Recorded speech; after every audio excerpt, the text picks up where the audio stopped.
What is the purpose of life? Why do we exist if everything is destined to end? What happens after death? How can one live in a world so full of suffering? What really matters in life? And what drives a human being to ask himself these questions when apparently he seems to have it all? Money, success, a loving family, elements that many consider the pinnacle of happiness. Yet there are times when even those who reach these milestones find themselves faced with deep and disturbing questions. This is the case of Lev Tolstoy, one of the greatest writers of all time, who experienced one of the most intense existential crises ever told. This video explores the extraordinary journey of a man who, despite having achieved fame and fortune, found himself immersed in an abyss of doubt. A journey that led him to confront the greatest questions of life and to find unexpected answers. He was born in 1828 into a noble Russian family, immersed in the luxury of the aristocracy. Orphaned at a young age, he was raised by relatives and at 19 inherited the immense Yasnaya Polyana estate, along with hundreds of serfs. Despite this wealth, from a young age, he showed a deep dissatisfaction and a divided nature.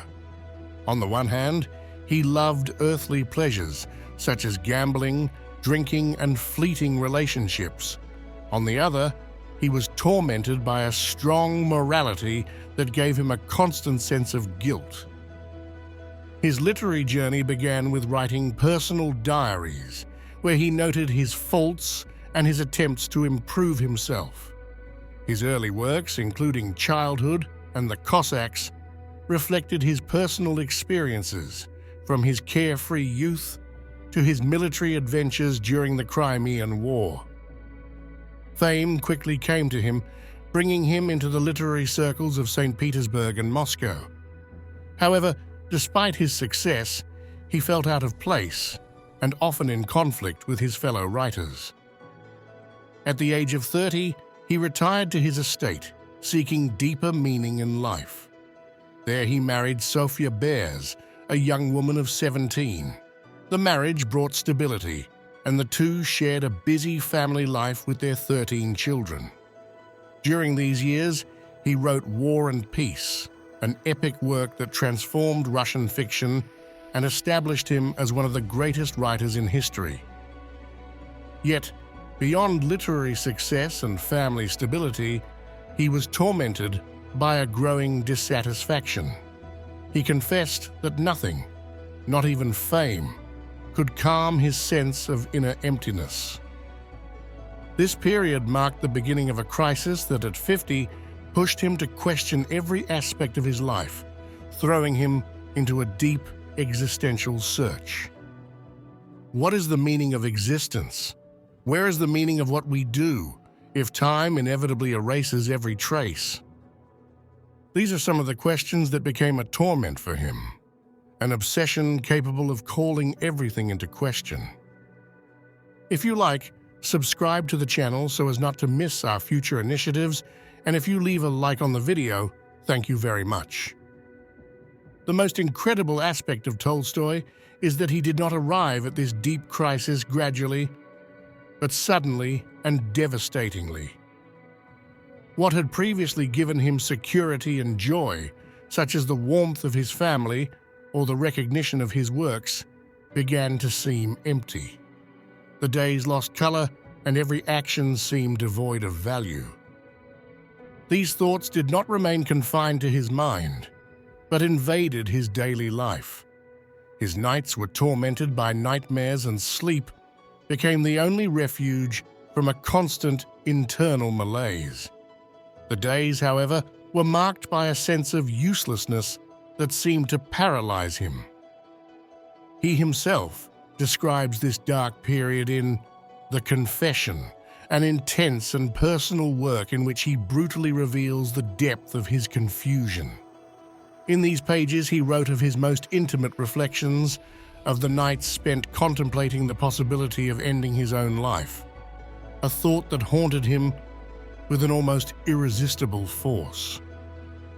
He confessed that he had to deceive himself to avoid taking an extreme action, taking refuge in temporary distractions and mental subterfuges. But he knew he could not continue like this for long.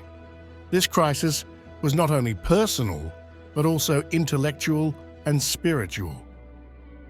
He was a curious and profound man, and he decided not to give up and to face these questions head-on.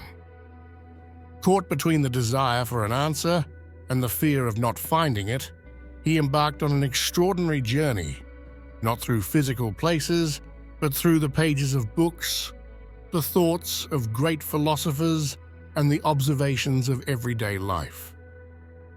He was searching for something that could fill the void he felt, something that went beyond success and material well-being. But every answer he found seemed to open up new questions. Every certainty he reached crumbled under the weight of doubt. However, he continued to search, driven by a determination that led him to explore intellectual and spiritual territories he had never considered before. The first step led him towards philosophy. He devotedly studied the works of great thinkers such as Socrates, Buddha, and Schopenhauer, in search of a key to understanding the meaning of life. Their ideas, although illuminated by profound wisdom, only increased his sense of confusion. He found in their conclusions a vision that, in his eyes, was far too dark and devoid of hope. Schopenhauer, for example, with his philosophy based on the will as the dominant principle and on suffering as the inevitable condition of existence, suggested that life was a continuous struggle without any real purpose. Tolstoy could see no comfort in this vision, feeling even more trapped in a circle of nihilism.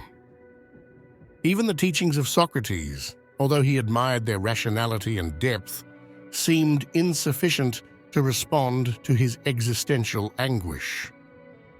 Even Buddha, with his emphasis on overcoming desire and accepting impermanence, seemed to him to offer a path of renunciation rather than a solution that could be reconciled with his restless nature.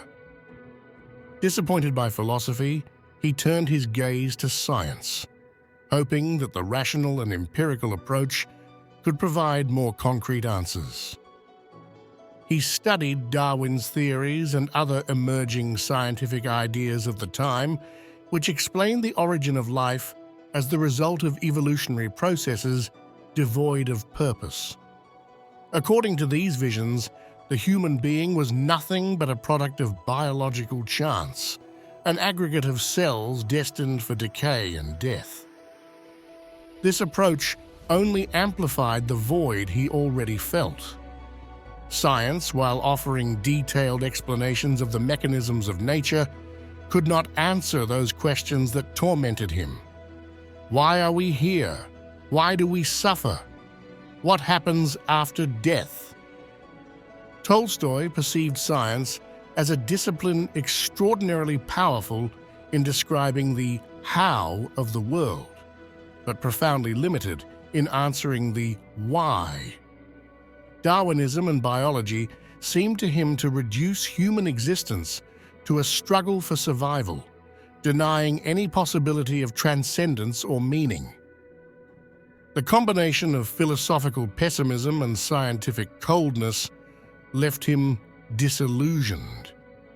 He had searched for certainties, but had found only explanations that seemed to deny any possibility of purpose and hope.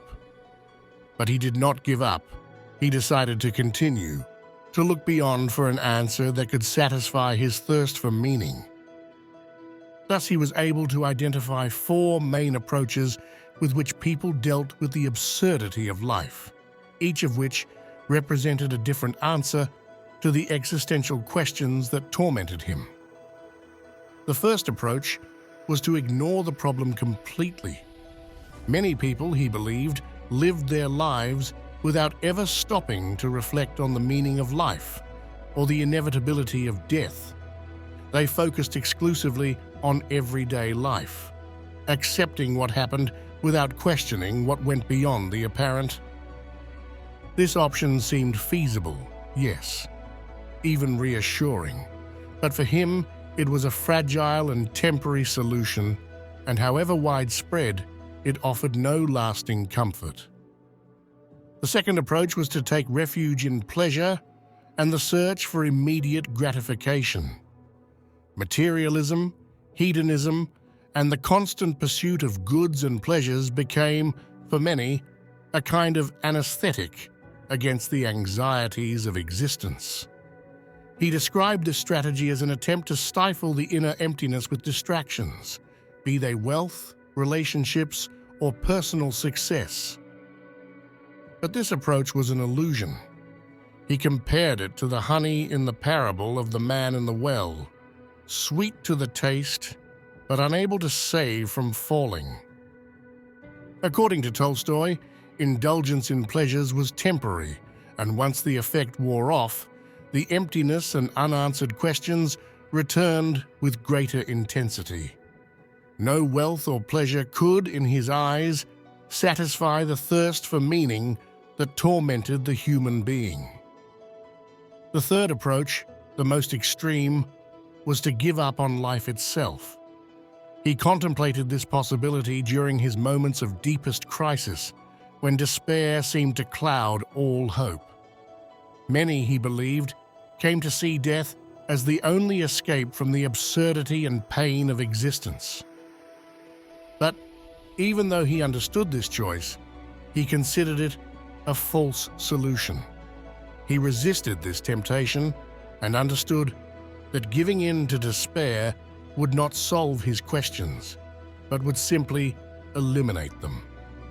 For him, living meant continuing to search, even in the deepest darkness, for an answer that could bring peace. The fourth approach was perhaps the most passive, living in a state of limbo. Those who followed this path recognized the absurdity of life, but chose not to confront it directly. It was a state of emotional and spiritual stagnation, in which the individual took no clear position on either life or death. Tolstoy described this state as non-choice, where awareness of the problem paralyzed action. Those living in this limbo found neither comfort nor meaning, but merely survived, unable to move in any direction. This represented for him the weakest and most unsatisfactory response, because it left the individual trapped in a state of eternal immobility with no possibility of redemption. He analyzed these four approaches in great depth, trying to understand which, if any, could lead to a real solution. Although he found elements of truth in each of them, none seemed capable of offering a definitive answer to his questions. But he did not give up yet. He pushed himself to explore other avenues. And so he came to a real turning point by observing the simplest and humblest people, especially farmers.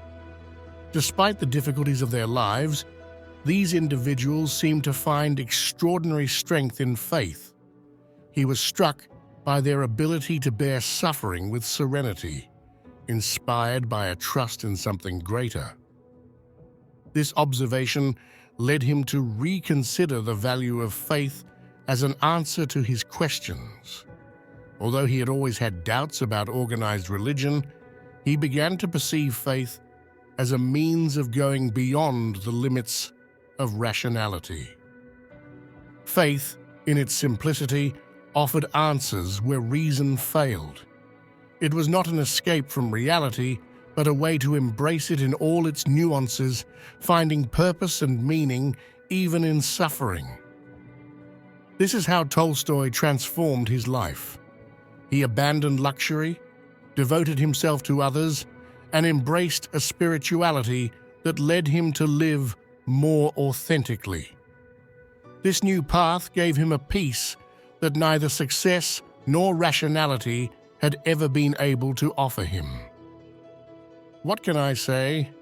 Tolstoy's experience and history teach that the meaning of life is not found only in knowledge or pleasure, but in the ability to see beyond. Difficulties may seem insurmountable, but faith, whatever form it takes, can offer a way to deal with them. And what thoughts does this story inspire for you? That's all for this video. Warm greetings. See you next time.